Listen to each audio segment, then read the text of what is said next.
আসসালামু আলাইকুম। আশা করি যে যেখানে আছেন সবাই ভালো আছেন। আমি আল্লাহর রহমতে ভালো আছি। ওয়েলকাম রুনা। এটা আমার প্রথম ভিডিও, সবাইকে দেখার জন্য স্বাগতম জানাচ্ছি। আজকের ভিডিওটা আমি নিয়ে আসছি সারাদিনের রান্নাবাড়া নিয়ে। তো সকালে নাস্তার জন্য আমি চা বসিয়ে দিলাম।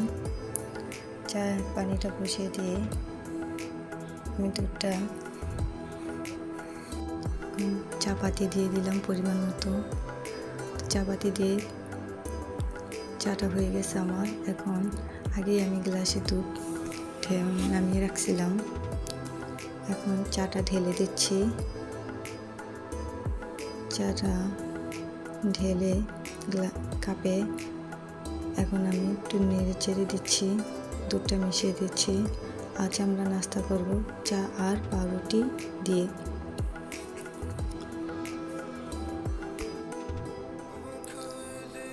এখন আমি পাউরুটিটা নিলাম। পাউরুটিটা নিয়ে এখন নাস্তা নিয়ে যাব আমি, আমার শাশুড়ি আর দুই মেয়ে সকালে নাস্তাটা করে নেব। এখানে দেখেন আমার দুই মেয়ে নাস্তার জন্য বসে পড়েছে, সেই সাথে আমি আমার নাস্তাটা করে নিচ্ছি। নাস্তা শেষ করে সব কিছু গুছিয়ে গাছিয়ে আসলাম দুপুরে রান্না করার জন্য। প্রথমে ফ্রিজ থেকে মাছটা বের করে নিলাম। মাছটা বের করে এখন মাছটাকে আমি ভিজিয়ে আমি অন্যান্য কাজ গুছিয়ে নেব।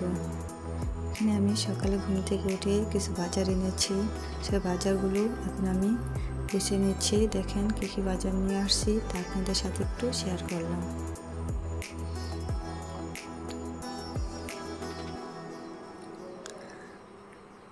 এখানে আমি চালটা আগে ভিজিয়ে রেখেছিলাম। চালটাকে আমি ভাতটা বসিয়ে দিলাম। ভাতটা বসিয়ে দিয়ে এখন বাকি কাজগুলো করে নিব।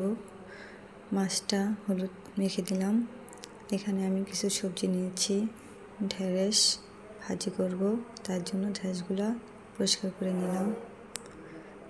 ঢেঁড়স পরিষ্কার করে এখন আমি সবজি কেটে নিচ্ছি।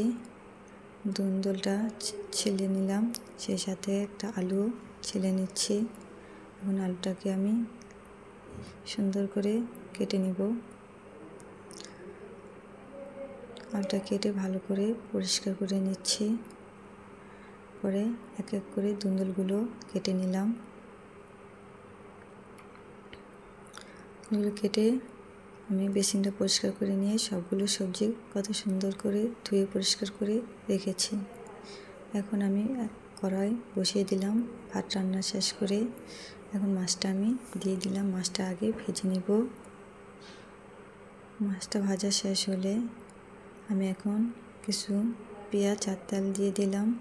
পেঁয়াজটা একটু ভেজে ঢেঁড়সগুলো দিয়ে দিলাম। আগে আমি ঢেঁড়স ভাজি করে নিলাম।